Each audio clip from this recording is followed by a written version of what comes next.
encore une fois de rester fidèle au programme de Sénégal 7 l'actualité à temps réel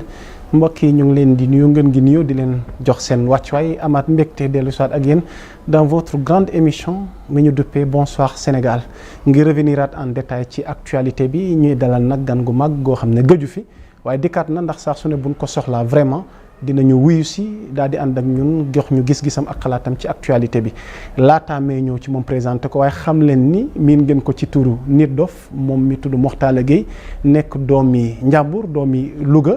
donc dinañ ñëw ci moom en détail ngir fàttali leen taxawaayam ci réew mi waaye tamit parcours am ndax moom it dafa dajale ay casquettes yu wuute ci génn jëmm ji mu toogee tey ci waxtaan wi alors présentation bi duma ci wet soxna Lalla laa koy sëkkal saa su ne laataa may ñëw ci chroniqueurs yi alors Lalla ñu ngi lay nuyu di la jox sa wàccuwaay amaat mbégte saa su ne ñuy sëkk présentation bi Lalla la femme de terrain waaw gaa yóbbante nañ ma ziar ak nuyu ci sa taxawaay sur le terrain vraiment donc ñu ne daal chapeau macha allah waaye namoon nañ la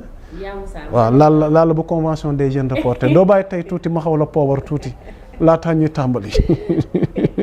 Lalla ñu ngi lay ziar di la dalal. mais maa ngi lay fay. waaw wax nga ko bu convention bi may profité di nuyu le président Mamadou Diagne. d'ailleurs démb sax demoon nañ séminaire pour renforcement capacité ñuy woon Kaolack donc pour xam nga campagne désinformation bi ak aussi relever le niveau des reporters te xam nga loolu dafa am solo donc di ko wax chapeau Mamadou Diagne moo nekk suñu président xam naa ni yaa Moussa yow da ngay daw rek donc di nuyu ami fidèle internaute Sénégal 7 toujours un réel plaisir di ñëwaat ci seen nouveau format Bonsoir Sénégal comme ni nga ko waxee ki ñu fi dalal tey mu nekk suñu kilifa waaye mu nekk ku nekk à notre disposition noonu laa ko mën a waxee ndaxte saa suñ ko soxlaa rek dafay ñëw teew bu ko defee ñu mën a waxtaanee li nga xamante ne moom moo gën a fës ci actualité bi waaye aussi projet ak mbébét yi nga xam ne am na ko ci direction bi nga xam ne ma nga fa di ko fa mënee waaye xam nga du ñu wet ci plateau bi parce que dañu am ay doyens yoo xamante ne à chaque fois dañ leen di xaar ci chronique yi muy grand Abdoulaye Mbow ak grand Abbas ma koy nuyu bu baax a baax di ko wax ni ko demoon na Paris ñëw moo tax temps yi dafa beesaat moo grand bi macha allah instant yi moom macha allah nickel maa ngi leen di ziar bu baax a baax di leen jox seen wàccuwaay. Sëriñ Abbas naka waa Paris sëñ Abbas yow mais sëñ Abbas yow man Paris gi ma dégg kay man kon grand bi yow dem nga fi Paris. des grands stratégies communicationnelles désamorcelles moom ak jëwriñ tase nañ fa. jël nañ dañoo wër manteau la jolie lañ tase. joxal grand xam nga man dossier yëpp laay topp. sëñ Abbas yaa Moussa ndigal la joxal grand Abdoulaye. léegi sëñ bi nag da nga may jox ndigal. kañ nga ñàkk taalibe kañ nga ñàkk taalibe. wala ñaan naa la ko. waaw ñu ubbee ak yow le grand chroniqueur sunu doyen l'analyste Abbas Sow ñu ngi lay dalalati dans Bonsoir toujours un plaisir ah. namoon nañ la nag. bonsoir ce grand retour nag vraiment ça nous fait plaisir hein. bonsoir grand Abdoulaye. bonsoir. lii laa xam mag jar naa bay cim réew surtout mag bu am ñam comme yow ma lay jox sa wàccuwaay di la nuyu di la ziar di nuyu soxna Lalla jot naa xeeri waaye dum la ko delloo xam nga dama koy def diplomatiquement après xam naa la wundu nuyoo gi donc di am mbégte di nuyu yaa Moussa di ko ziar di ko feddali coloré sa invité nag moom invité de marque la comme je dis très souvent il y a de bons clients en termes de communication yooyu bëgg di am sur un plateau ils ne saturent pas parce que ñoom à chaque fois qu'ils sortent ils parlent utilement et positivement Nit Dof maa ngi lay ziar di la jox sa wàccuwaay di ñaan yàlla wéral mission yi nekk sa ndodd yow ak ña nga àndal ci liggéey bi yëpp yàlla na ko sunu borom ful mu wasaare ko muy jàmm ci ñi nga xam ne ñoom nga jiite rawatina ñi nga xam ne ñoom ñoo am yaakaar ci luy jëmale lépp lu jëm ci wàllu aada ak cosaan yàlla na ko yàlla def ziar naa internautes yi yëpp ziar naa leen bu baax a baax rawatina ñu ñuy suivre depuis Paris yaa Moussa yooyu bonte nañ ma ay nuyoo jëm ci kër gi di leen xamal ni que ni il reste un tampon entre aujourd'hui le Sénégal ak ñi nga xam ne ay expatriés la ñu un peu partout dama wax rek Europe mais ñi ngi partout aux États-Unis au Canada foo dem di nga fa fekk un Sénégalais donc ñu ngi leen di ziar di leen jox seen wàccuwaay parce que ñoom c'est les ambassadeurs du Sénégal des véritables ambassadeurs ziar naa leen bu baax macha allah di la ko delloo di la jox sa wàccuwaay alors doyen Abdoulaye Mbow toujours un plaisir ah donc di la dalalati dans bonsoir am mbégte rek. waaw. di la siyaare maa ngi nuyu Soxna Lalla maa ngi koy nuyu bu baax a baax. maa ngi lay fay nuyu sama sëriñ. sama njaatige Abul Abbas si Barzakhul Xutbul Maktum. ñu koy nuyu bu baax a baax. moom saa yu waxee loolu da nga war a joxe àddiya. di ko ñu koy siyaar daal ñu koy siyaar baax ñu koy siyaar baax.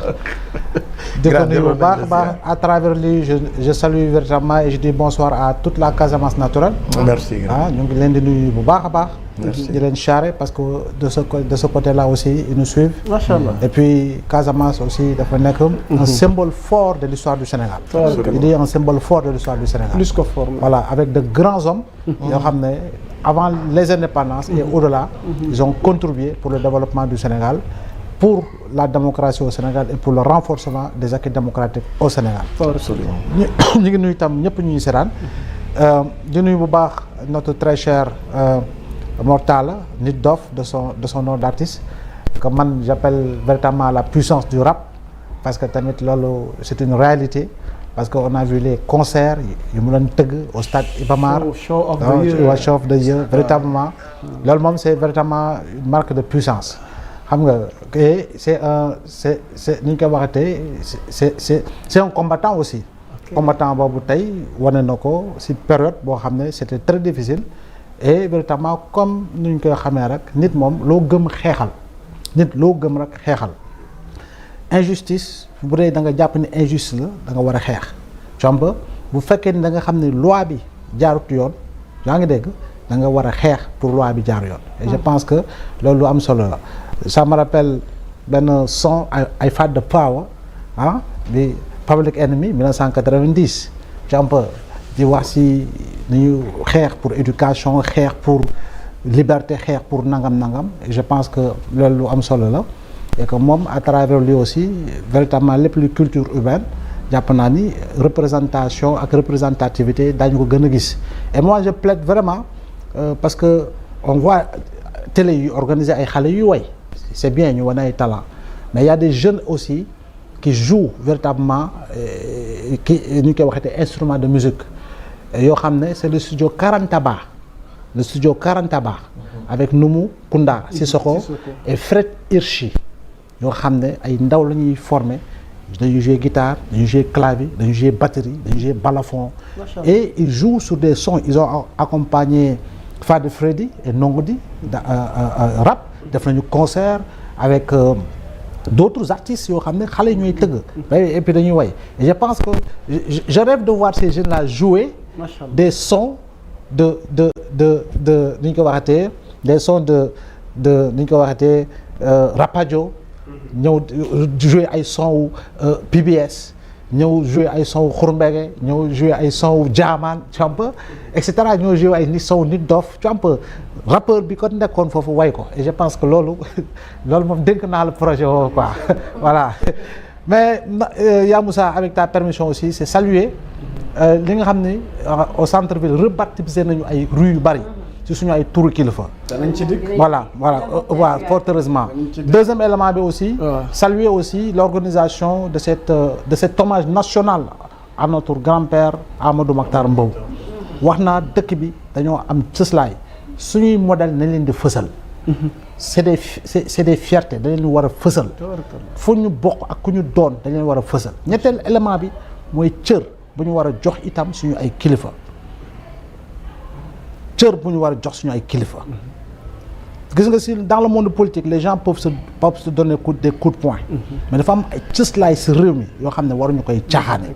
te gis nga il faut le dire nit ki lu mu nekk sa xarit lu mu nekk sa mbokk lu ko jege loolu la respecté parce que kii wax jox naa ko cër lool et ce depuis mais je dis encore une fois kaddu yu mu yëkkati moi je vais pas m'asseoir sur un plateau te du ma ko ñaawlu il faut ngeen respecter mag ñi toog ci plateau ñu jox la micro nga foog ne lu la neex wax c'est des foutaises je dis bien et je pèse bien mes mots c'est des foutaises li mu wax ci Pape Makhtar Kébé bu ko waxoon ci beneen kilifa beneen bu mu doon sant Mbàkke sant Lo sant Lay sant Aydara on aura la même position gis nga nos foyers religieux là c'est des institutions de régulation sociale bu ñuy xeex ci réew mi indépendance amu fi bu ñuy xeex ci réew mi politique doxaluñ ko fii Cheikh Ahmadou Bamba Cheikh Seydi Hadji Malick Cheikh Abdoulaye Niass ak ñeneen ak ñeneen bu ñuy jóg di jàkkaarloog tubaab bi di xeex pour implanter diine waaye créer l'éveil des consciences boobu politique amu fi il faut quand même que les gens sachent raison garder c'est important et que aussi la responsabilité déontologique et éthique des journalistes ça pose problème parce que j'ai l'impression qu'il y a un défaut de formation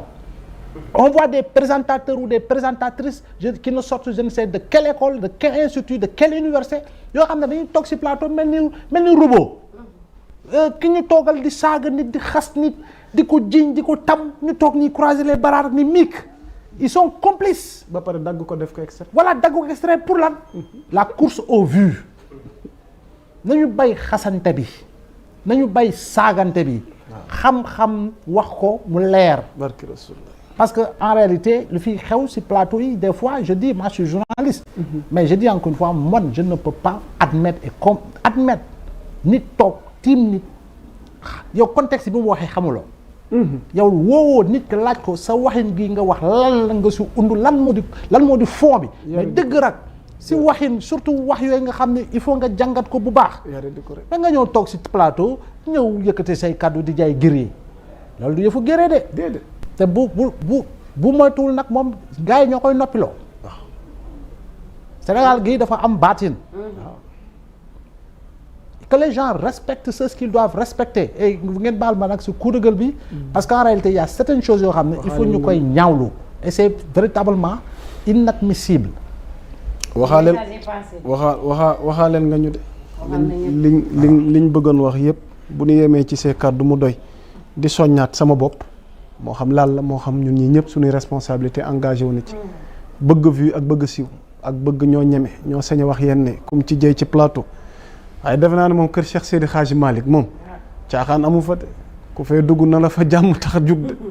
waaw ku fay dugg na la jàmm tax a jug barki Rasulullah di ko jaajëfalati sunu doyen Abdoulaye Mbow defe naa nag gan gi ñu ngi ko doon annoncé moom Mortalla Gueye di doomi Ñàmbur doomi Louga kii la wala kii la waaw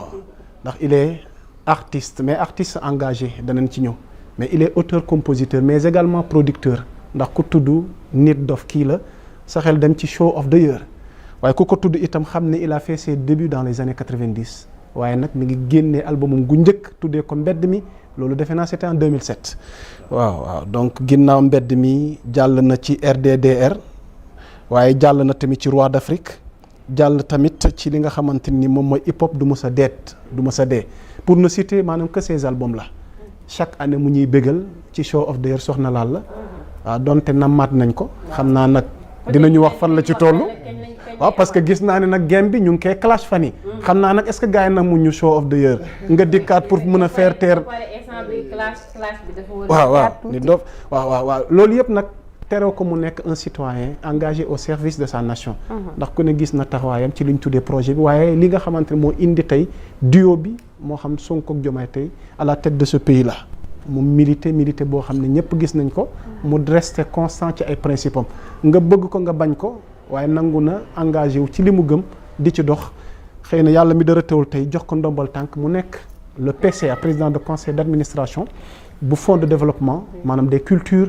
urbaines donc ñu delloo ko cëram ci culture urbaine yi xëy na ci biir waxtaan bi vers la fin dina am lu mu ci indi wax ñu fan la ci toll ci liggéey bi buñ fi toogoon di wax carrière am fii la noo fanaan c'est presque 30 ans de carrière de musique plus de 30 ans même ndax ku tàmbali 90 ak léegi yaa ngi ci 35 ans de carrière donc yàlla na yàlla barke li ci kanam gën li nga xamante ni weesu na donc ci tënk Nit Dof ndax bëggunoo xaabaabal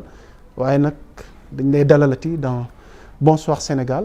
ñu dikkaat rek incha allah ginnaaw boo nuyoog internet yi la doon xaar boobu ak léegi ci li ay di njàmbaat ci actualité réew mi toujours un plaisir de te recevoir dans Bonsoir Sénégal. merci beaucoup Ya Moussa. maa ngi lay nuyu bu baax a baax. di kontaan di la jaajëfal aussi ci dalal bi ak ci présentation.